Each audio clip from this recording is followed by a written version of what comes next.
I don't believe in goodbyes, I believe in adventures. 1, 2, 3, 4.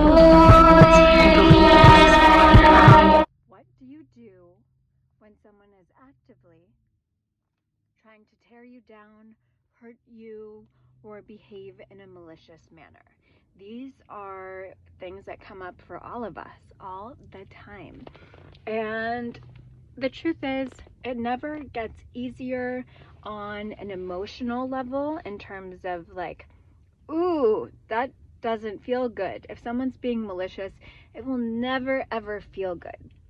So the most important thing you can do is let go of the need to not feel the pain of that instance and instead just breathe into it. And I don't know if you have ever felt this, but sometimes I literally feel my heart break, and it genuinely feels like pain in my heart, and I just breathe into it.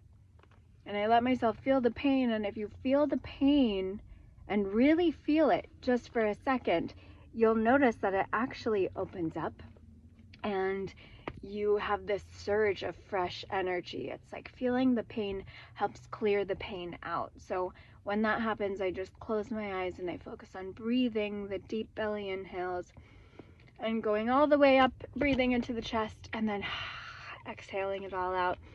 And just doing that with my eyes closed at my own pace and allowing the energy to clear out with my breath.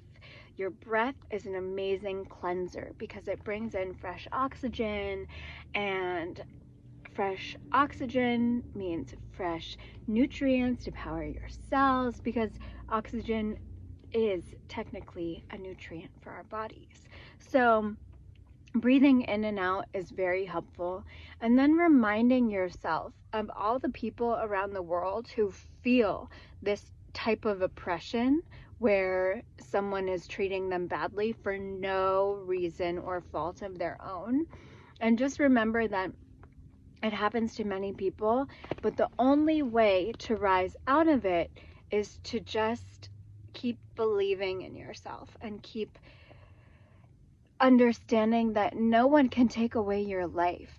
You are the one who is responsible for your life. You are the one who can show up and improve someone else's day and make your own world a better place. And it doesn't happen overnight, and I'm not saying it's easy at all, but it is really great to know that no matter what happens to you, no matter what someone does, you do not have to harbor, carry, or be responsible for someone else's pain. And if you are someone who is a natural empath, that can be really hard most of the time, but the more that you are clearing out your own energy, the more you can understand which energy is mine and which energy is not mine. And when you do feel like you are under attack in some way or another, or you feel like you're being emotionally suppressed, or you feel like you're in a toxic environment or an emotionally abusive environment, the best thing you can do is learn about human psychology, because our natural instincts are to match the people around us because it's part of survival. We are pack animals, and we will naturally adapt, whether we like to or not, to the 5 people we spend the most time with. And there are lots of studies about this, and I'm not going to dive into that right now. We can do that another day, or you can look it up on your own. But what I am here to say is it's very important to tune in to how you are adjusting and who you are adjusting to. If someone is constantly mumbling or tripping over their words, then suddenly you will find yourself doing the same thing, not even intentionally. Our subconscious rules so much of what we're doing, and we are hardwired to survive. So when that instinct kicks in a negative environment, what you need to do is you need to remember that you are the one that has full control over what's going on. And as soon as you see yourself doing that, one thing you can do is you can plan an outing. You can plan either a trip to get out of your environment, or you can just go for a walk. It doesn't have to be so extreme all the time. And actually the micro actions of like, anytime a negative situation might arise, you decide to go for a walk and just walk around. That will help you remember that you don't have to say yes to the heavy, yucky, bad habits, and instead you can elevate out of them and away from them and start to become a leader for the people around you. It's really tricky in the moment to not sink in, but it's very important that as soon as you notice it, you jump out. And once you jump out, you need to start making a plan of how you are going to spend more time with people who are a positive influence on you and your life and help you grow. So one way to do this is to read a book or to watch an amazing TV show where you love the stories and the characters. That's something that I used to do a lot as a kid, and it really did give me the inspiration to dream a dream for myself rather than dream a dream that matches everyone else's dream.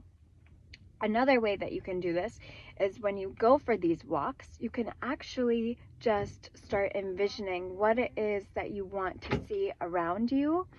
And I just do it by closing my eyes, and it's really, really, really great to do anytime. And it's very helpful for you to just close your eyes, and you might be sitting in a place you don't like, but then envision a place you do love. And then you will suddenly have a huge paradigm shift, and you actually are calling that into your life. And the more you visualize it, the more you are walking while you're visualizing it, the better it is. So that is your tip for today, and I hope that you are able to do something great and feel good and feel strong and feel very, very empowered, because you deserve to be happy and excited and to love your life. This is Diaz and Gupta from LoveTheAlchemist.com. I love you guys. Thank you for joining me. Hit like, hit share, hit subscribe, and follow me on Instagram for inspirational content that comes out daily. I love comments. I love to hear about what you're looking for. So do not be a stranger. I love you guys.